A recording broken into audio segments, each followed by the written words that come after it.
আসসালামু আলাইকুম। এই ভিডিওটি করছি আমি একটা ছোট্ট ইনফরমেশন দেওয়ার জন্য। অনেকেই সালারিয়ে কিংবা মালাদি পেপারস রয়েছে, তাদের এক বছর করে কার্ড পাচ্ছেন। তো প্রশ্ন থাকে যে কবে থেকে আমি 10 বছরের কার্ডের আবেদন করতে পারি। মূলত তৃতীয় কার্ড যখন নবায়নের জন্য আপনি আবেদন করবেন, তখনই কিন্তু আপনি একটি চিঠির মাধ্যমে আবেদন করতে পারেন যে আমাকে 10 বছরের কার্ড দেওয়া হোক।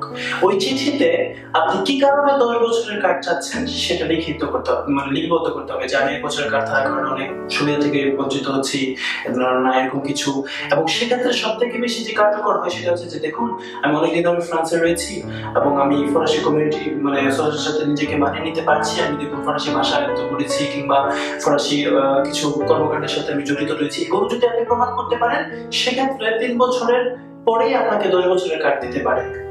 এখন একটা জিনিস মনে রাখতে হবে, সোনে পা দু দুয়া, তার মানে এটা কিন্তু আপনার কোনো রাইট না যে 3 বছর পরেই তাদের 10 বছরের কার্ড দিতে হবে। এ ধরনের কোনো কিন্তু রাইট নেই, ঠিক আছে? তো এটা হচ্ছে প্রথম। তারপর আবার চতুর্থ কার্ড যখন নবায়ন করবেন তখন এই আবেদনটা করতে পারবেন, সেক্ষেত্রেও চিঠির মাধ্যমে জানাতে পারবেন।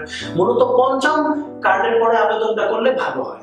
এবং যদি পঞ্চম কার্ডের পরে আপনি 10 বছরের কার্ডের আবেদন না করে আপনি সরাসরি কিন্তু ফরাসি জাতীয়তা পাওয়ার আবেদনটা করে ফেলতে পারেন, সেটা কিন্তু আরো বেশি ভালো হয়, ঠিক আছে?